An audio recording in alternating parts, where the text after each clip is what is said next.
دل کے مسلمان بنے, روح کے مسلمان بنے, زبان کے مسلمان بنے.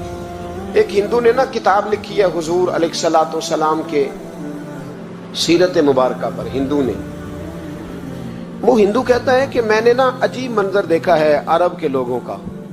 ہندوؤں نے نا بڑا خوبصورت میرے محبوب کے بارے میں لکھا ہے. ایک ہندو نے جب حضور کی سیرت پر کتاب لکھی تو کچھ لوگوں نے کچھ اشعار لکھے, تو لوگوں نے کہا تو ہندو ہو کے حضور پہ لکھتا ہے, ہندو ہو کے. اس نے بڑا عجیب جملہ کہا, کہنے لگا ہو جائے عشق کسی سے کوئی چارہ تو نہیں, اور صرف مسلم کا محمد پہ اجارہ تو نہیں, صرف مسلم کا محمد پہ. اور پھر کہنے لگا نام و نسب سے اگرچہ ہندو ہوں پر کملی والے میں تیرا سادھو ہوں, کملی والے میں تیرا سادھو, میں تو ساتھ دیوانہ ہوں یا رسول اللہ آپ کا. تو نبی پاک علیہ السلام کے بارے میں لوگ لکھتے ہیں, وہ کہتے ہیں وہ محبت سے نہیں لکھ رہا, وہ سمجھ لیں کہ ایک عالمی تجزیہ نگار ہے تو ایک تجزیہ دے رہا ہے. کہتا ہے میں نے دو قسم کے عرب دیکھے, دو قسم کے. ایک عرب میں نے وہ دیکھے جو اتنے انا پرست ہیں, اتنے خود غرض ہیں, اتنے اپنے ذات کے بت میں الجھے ہوئے ہیں کہ وہ ایک حوض پہ اپنے گھوڑوں کو پانی پلانے گئے, 10 15 20 گھوڑوں کو پانی پلانے گئے ہیں. تو جھگڑا ہو گیا, پہلے میں نے پلانا ہے, میں بڑا چودھری ہوں. اس نے کہا نہیں میں تجھ سے بڑا ہوں, پہلے میں نے پلانا ہے. اس پہ جھگڑا ہوا. وہ غیر جانبدار تجزیہ نگار کہتا ہے اس پہ جھگڑا ہوا, لڑائی ہوئی, قتل ہوئے. اتنے قتل ہوئے کہ یہ قتل نسلوں تک چلے, نسلوں تک یہ قتل آگے بڑھے. وہ کہتا ہے ایک میں نے وہ عرب دیکھے. اور پھر کچھ عرصے کے بعد مکے اور مدینے میں اللہ نے اپنے نبی کو بھیجا, مصطفیٰ کریم علیہ السلام آئے. کہتا پھر انہی عربوں کا میں نے ایک اور رنگ بھی دیکھا, انہی عربوں کا میں نے ایک اور رنگ. وہ جو گھوڑے کو پانی پلانے پر لڑ رہے تھے, آج میں نے دیکھا کہ ایک جنگ کے موقع پر 3 صحابہ یا 7 صحابہ زخمی پڑے, زخموں سے چور ہیں. ایک آدمی پانی کا پیالہ لے کے آیا, ایک کو کہا پانی پی لو, زخمی ہو, شدید زخمی ہو, نزع کا عالم ہے, تھوڑی دیر میں ہو سکتا ہے شہادت نصیب ہو, پی لو. کل جو گھوڑے کو کہتا تھا پہلے میں نے پلانا ہے, میں نے پلانا ہے, آج وہی قوم میں نے عجیب رنگ دیکھا, کہا پانی پی لو. تو کہنے لگا یار میں تھوڑا زخمی ہوں, یہ جو میرے ساتھ لیٹا ہے یہ زیادہ زخمی ہے, پہلے اس کو پلا دے, میرے بھائی کا بھلا ہو جائے. کہتا پانی لے کے اس کے پاس پہنچے, اس کو کہا تو پی لے. تو وہ کہنے لگا نہیں میں زخمی ضرور ہوں پر جوان ہوں, یہ میرے ساتھ جو صحابی لیٹے ہیں یہ زخمی بھی ہیں بوڑھے بھی ہیں, ان کو پہلے پلا. میں بات کہتا میں تیسرے کے پاس گیا تو اس نے کہا نہیں یار چوتھے کو پلا, وہ زخمی بھی ہے بیمار بھی ہے, اسے زیادہ ضرورت ہے. کہتے چوتھے کے پاس گیا تو وہ تڑپ اٹھا, کہنے لگا 5ویں کو پلا, اس لیے کہ اسے زخم مجھ سے پہلے لگا ہے, اس کا جہاد بھی مجھ سے سخت ہے. کہتے اس کے پاس گیا تو کہنے لگا یار 6 کے پاس چلا جا, اس لیے کہ اس کا وقت مجھے زیادہ قریب لگ رہا ہے. کہتے میں 6 کے پاس گیا تو وہ بول اٹھا, کہنے لگا وہ 5 جس رسول کا کلمہ پڑھتے تھے میں بھی اسی محمد کا ماننے والا ہوں, تو مجھے نہ پلا 7ویں کو پلا. کہتے ہیں اس کے قریب گیا اور میں نے وہ منظر دیکھا کہ وہ کہنے لگا نہیں اگر وہ 6 قربانی دے سکتے ہیں تو میں نے بھی نبی پاک سے تربیت لی ہے, تو پہلے کے پاس جا. کہتے ہیں میں اس کے پاس جا کے کھڑا ہوا تو روح پرواز کر گئی. میں دوسرے کے پاس گیا تو کلمہ پڑھ کے شہادت کا جام پی گیا. میں تیسرے کے پاس گیا تو حوض کوثر تک وہ بھی پہنچ گیا. کہتے ہیں 7 کے 7 وصال کر گئے, پانی میرے ہاتھ میں تھا اور میں اس صحرا میں کھڑے ہو کے سوچ رہا تھا یہ وہ لوگ ہیں جنہوں نے دل کا کلمہ بھی پڑھا ہے, روح کا کلمہ بھی پڑھا ہے. یہ ان کا صرف وجود نہیں جھکتا رب رسول کی بارگاہ میں, جب یہ جھکتے ہیں تو ان کے دل بھی جھکے ہوئے ہوتے ہیں, ان کی روحیں بھی جھکی ہوئی ہوتی. حالات بدل گئے میرے بھائی. ایک زمانہ وہ تھا جب حضرت عمر فاروق کی لونڈی نے کلمہ پڑھا, ہاں حضرت عمر لونڈی نے کلمہ پڑھا تو حضرت عمر نے اسے الٹا لٹکا لیا, درے مارتے. بی بی کہتی عمر مجھے اتنا مارتے کہ مارتے مارتے تھک جاتے, پھر پانی منگاتے, پانی پی کے پھر مارتے. یہ وہی عمر ہے جو کہتے جو کلمہ پڑھے گا گردن کاٹ دوں گا. یہ وہی عمر ہے جو کوئی غریب مسکین قریب نہیں پھٹک سکتا تھا, لونڈی کو دروں سے مارتے. وہی عمر کلمہ پڑھ گئے. اور پہلے تو ایک قبیلے کے سردار تھے نا بھائی, پہلے ایک قبیلے کے سردار تھے,